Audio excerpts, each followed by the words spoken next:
So back in 2022, when Microsoft announced that they're going to try and acquire Activision, we were all left wondering, what would that mean for the future of Call of Duty? This came during Modern Warfare 22, one of the most controversial games in recent years, with numbers down across the board for player count, video views, and live stream views, with fans asking for changes to the game that we just never ended up seeing.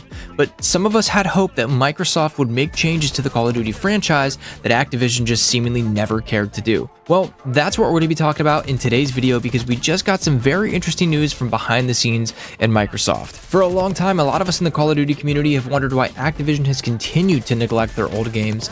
It seems like it would be a no-brainer for them to put them on sale for $20 with included DLC, and they would just print money, right?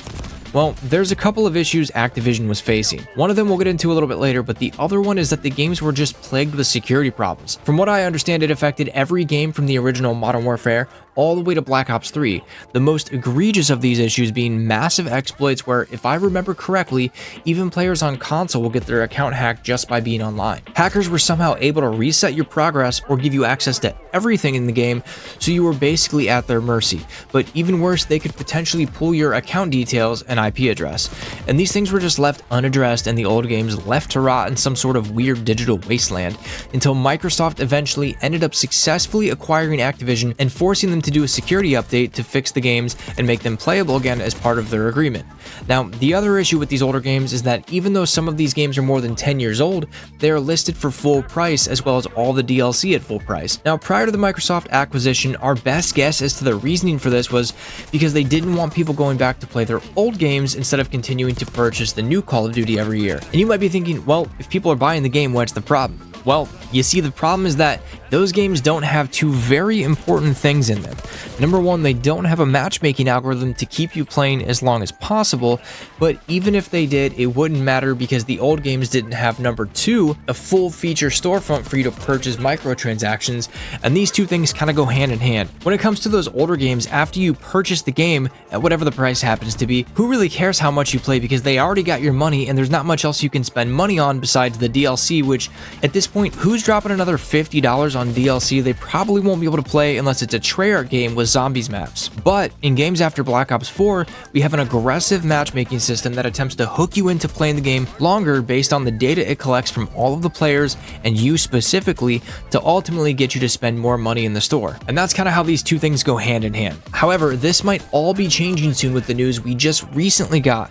Call of Duty United Offensive from 2004, Call of Duty 2, and Call of Duty 4 Modern Warfare all just got added to the Microsoft Store. Now, on one hand, this could just be Microsoft wanting to get the game listed on their digital storefront so they don't have to pay Steam a portion of every sale.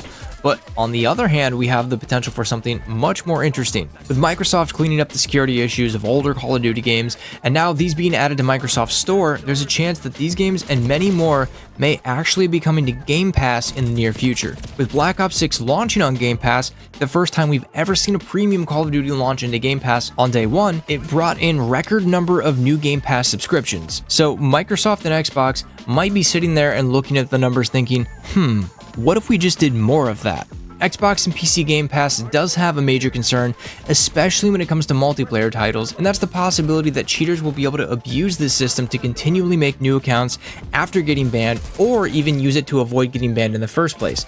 Apparently, some cheaters in Call of Duty have multiple accounts on rotation so that after a few hours of playing, they swap to a different account before they get banned. Which is just insane to me that some people spend the amount of time and effort required of a full-time job just to cheat in video games. And there's a lot of people that were very skeptical of Call of Duty going to Game Pass for this very reason, and I will say, I don't know for sure, but a lot of players in Black Ops 6 seem very suspicious.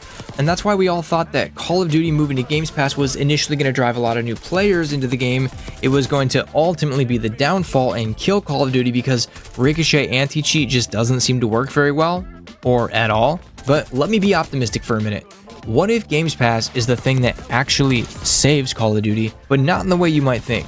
What if over the next few years we see a collection of games slowly get added to Games Pass, and if we're lucky, all of the previous Call of Duty titles listed all at once? And this may be a pipe dream, sure, but I'd love to see them go back and add crossplay to those older Call of Duty games so that I can actually play them with my friends. And before anyone yells at me, no crossplay, no crossplay, relax. I hope it's optional, geez. Everyone acts like games that have crossplay is the reason that people hack in games, which why not take that frustration and anger and direct it at the cheap providers? If by some miracle we do see older titles get added to Game Pass, that presents one last problem from Activision. In the words of my buddy Blame Truth, they'll never make a game so good that you won't buy the next one, which is why every year the games seem to have one or two major issues that are promised to be fixed in the marketing for the game next year. Obviously, Microsoft and Activision make way more money if you buy the game every year instead of buying just one game that's so good that you never stop playing it. But let's do some simple math here, and maybe we can get some insight into where Microsoft is headed with this.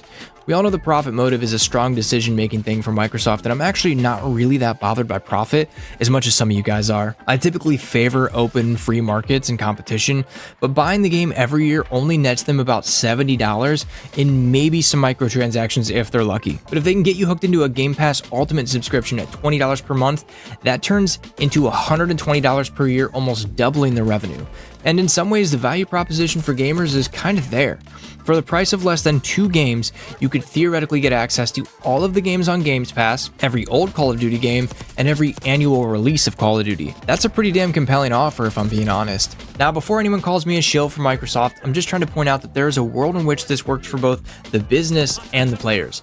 Imagine a world where you can just boot up any Call of Duty game and play it with your friends. All of the old Call of Duty campaigns, all the old zombies maps, all the old multiplayer games, and the only reason I really hope this happens is to revive Black Ops 4, and along with it, the best battle royale ever, Blackout. So if this is what Microsoft is planning, I think it's a really interesting idea that could flip our assumptions on its head. We initially thought that Call of Duty going to Game Pass was going to ruin the franchise, but what if it saves it? If you like that video and you want to watch another one, click here.